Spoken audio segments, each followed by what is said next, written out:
പുതിയൊരു വീഡിയോയിലേക്ക് എല്ലാവർക്കും സ്വാഗതം. കഴിഞ്ഞ ദിവസം ഞാൻ അപ്ലോഡ് ചെയ്തൊരു വീഡിയോയിൽ പറഞ്ഞിരുന്നു ഇതിൻ്റെ ബാക്ക്ഗ്രൗണ്ട് ചെയ്യുന്നത് എങ്ങനെയാണെന്ന് കാണിക്കാമെന്ന്.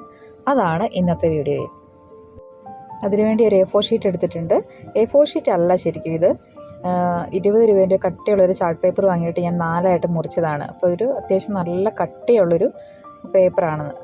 A4 ഷീറ്റ് ചില വാട്ടർ കളർ ഇങ്ങനെ വെള്ളം കൊണ്ട് ചെയ്യുമ്പോൾ പെട്ടെന്നത് കീറിപ്പോകാനുള്ള സാധ്യതയുണ്ട്. അപ്പോൾ കട്ടിയുള്ളൊരു പേപ്പറാണ് എടുത്തിട്ടുള്ളത്. അപ്പോൾ അതിൽ ഞാൻ വെറുതെ വാട്ടർ കളറിന് പകരം ഫാബ്രിക് പെയിൻ്റ് ആണ് ചെയ്യുന്നത്. വാട്ടർ കളർ കയ്യിലുണ്ടായിരുന്നു, പക്ഷേ കുറച്ചും കൂടി കളർ കിട്ടിക്കോട്ടെ എന്ന് കരുതി ഫാബ്രിക് പെയിൻ്റാണ് ഇപ്പോൾ അടിച്ചു കൊടുക്കുന്നത്. മഞ്ഞ ഫാബ്രിക് പെയിൻ്റ് എൻ്റെ പകുതിയോളം അടിച്ചു കൊടുത്തു. ഞാൻ പെയിൻറ്റിങ് പഠിച്ചിട്ടുള്ള ആളൊന്നുമല്ല, വെറുതെ ഒരു ധാരണയിൽ ചെയ്യുന്നതേ ഉള്ളൂ. അപ്പോൾ ആർക്കും സിമ്പിളായി ചെയ്തെടുക്കാൻ പറ്റുന്നൊരു കാര്യമാണ്. അപ്പം യെല്ലോ കളർ അടിച്ച ശേഷം ഒരു സ്കൈ ഭാഗത്തേക്ക് ഒരു ബ്ലൂ കളറ് ഫാബ്രിക് പെയിൻറ്റ് തന്നെ എടുത്തു. അതും കൂടുതൽ ഭാഗം കുറച്ച് പെയിൻറ്റ് എടുത്തുള്ളത്, നല്ല കളറുണ്ട്.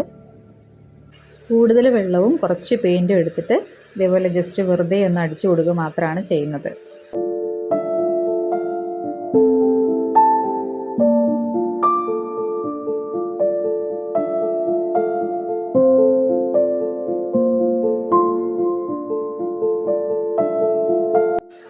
ശേഷം പച്ച ഫാബ്രിക് പെയിൻറ്റ് എടുത്തു.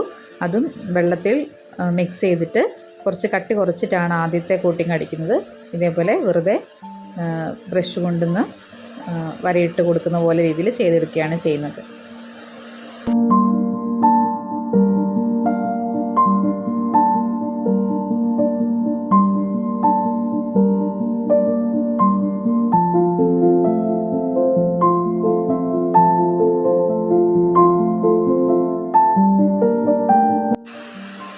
അതിനുശേഷം കുറച്ചുകൂടി കടുപ്പമുള്ള പച്ച കളറ്, ഡാർക്ക് ഗ്രീൻ കളറ് ഇതേപോലെ അടിയിൽ ആദ്യം കൊടുത്തു. പിന്നെ മുകളിലേക്ക് ചെടീൻ്റെയൊക്കെ തണ്ട് നിൽക്കുന്ന രീതിക്ക് വെറുതെ ബ്രഷ് കൊണ്ട് വരച്ച് വിടുകയാണ്. മുഴുവൻ അതേപോലെ ചെയ്തിരിക്കുന്നു. അപ്പോൾ ഇടയ്ക്ക് നമ്മൾ മുഴുവൻ ഫില്ല് ചെയ്ത് കൊടുക്കില്ല. ഇടഭാഗത്ത് നമ്മൾ നേരത്തെ ചെയ്ത ഇളം കളർ പച്ചയും മഞ്ഞ കളറെല്ലാം കാണുന്ന രീതിയിൽ മുകളിലേക്ക് ഇങ്ങനെ ചെടിയിൽ തണ്ട് പോലെ വരച്ച് വിടുകയാണ് ചെയ്യുക.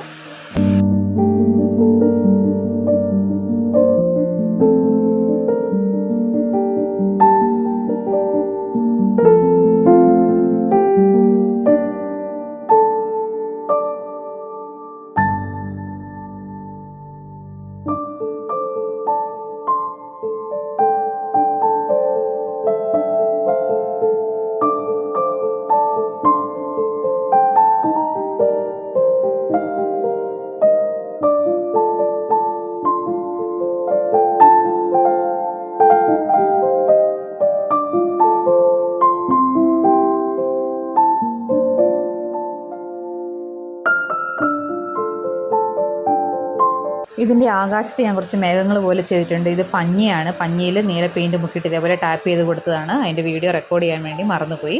ഇത്രയേ ഉള്ളൂ നമ്മുടെ അതിൻ്റെ ഫ്രെയിം. അതിനുശേഷം നമ്മൾ ഉണ്ടാക്കി വെച്ച ഫ്ലവേഴ്സ് ഇതേപോലെ ഒട്ടിച്ചു കൊടുത്തു. പേപ്പർ റോൾ തന്നെ ചുരുട്ടി അതിനെ തണ്ടും കുറച്ച് പേപ്പറും മുറിച്ചിട്ട് അതിൻ്റെ ഇലയായിട്ടും കൂടെ കൊടുത്തു. അപ്പോൾ ഇതാണ് ഫൈനൽ പ്രൊഡക്റ്റ്.